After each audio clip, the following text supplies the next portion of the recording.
Hello dear student, आज हम discuss करने जा रहे हैं एसएससी CHS 2023 में पूछे गए क्वेश्चन को। देखिए हमारा थर्ड शिफ्ट का भी हमारा क्वेश्चन होने वाला है। देखिए हमारा क्वेश्चन क्या कह रहा है कि यू नेवर नो, आप जानते ही नहीं हो, मतलब आपको किसी को नहीं पता होता है कि व्हेन, कि आखिर कब, you are going to stable, मतलब कब आपसे मिल जाएगा अ जेवल, एक रत्न, in the most unexpected corner, मतलब किसी अप्रत्याशित जगह पर। इसको ऐसे आप अपने आप से अगर रिलेट करना चाहें तो आप ऐसे समझ सकते हैं, जैसे मान लीजिए आप कई एग्जाम देते रहते कह रहे हैं कि कोई नहीं जानता कि किस एग्जाम में आपका सिलेक्शन हो जाए। तो इसी तरह इसमें भी इसको घुमाकर बोला गया है कि किसी को नहीं पता है कि किसको कहाँ पर कौन सा जेवल मिल जाएगा, कौन सा रत्न कहाँ पे मिल जाएगा, ये बात किसी को पता नहीं होती है। ठीक, वो छिपा हुआ रहता है, अचानक से सारी चीज़ें हो जाती हैं।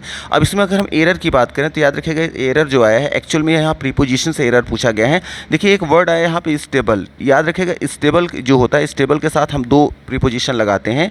एक तो प्रीपोजिशन आपका आता है स्टम्बल के साथ, याद रखिएगा दो प्रीपोजिशन आते हैं। एक तो आएगा आपका स्टम्बल के साथ अपॉन यूज़ किया जाता है, या स्टम्बल के साथ हम अक्रॉस यूज़ करते हैं। ठीक, इसके साथ, इस वर्ब के साथ ये दो प्रीपोजिशन यूज़ किए जाते हैं। और देखिए यहाँ क्वेश्चन में आया था टू, तो यहाँ टू को हटाएंगे, या तो आप लगाएंगे स्टम्बल अपॉन, या तो लगाएंगे स्टम्बल अक्रॉस। ठीक, अच्छा इसका मतलब क्या होता है, याद रखिए स्टम्बल अपॉन या स्टम्बल क्रॉस जब आता है तो ये एक फ्रेज बन जाता है। और इसका मतलब क्या होता है, टू फाइंड और डिस्कवर्ड समथिंग बाई चांस, मतलब कोई चीज़ को आप ढूंढ ले रहे हैं या कोई चीज़ आपको मिल जा रही है और अचानक से बाई चांस मिल जा रही है, मतलब कोई इंटेंशन नहीं था, अचानक से आपको कोई चीज़ मिल गई, तो उसके सेंस में यूज़ करते हैं। ठीक, तो यहाँ पे जो एरर है वो हमारा पोर्शन इसी में है, प्रीपोजिशन का है। एक्चुअल में यहाँ टू नहीं होना चाहिए था, यहाँ होना चाहिए था या तो स्टम्बल अपॉन होना चाहिए था, या स्टम्बल अक्रॉस होना था। ये फिक्स्ड प्रीपोजिशन है, अगर ये वर्ब आएगी तो इनके बाद इन दोनों में से कोई एक प्रीपोजिशन आएगा। ठीक, तो अब देखेंगे एरर किस पार्ट में आया है। अगर ध्यान से देखें तो ये आया है ऑप्शन नंबर बी में, तो बी नंबर पर यहाँ टू नहीं होना चाहिए था। यहाँ पर या तो हम लिखेंगे क्या,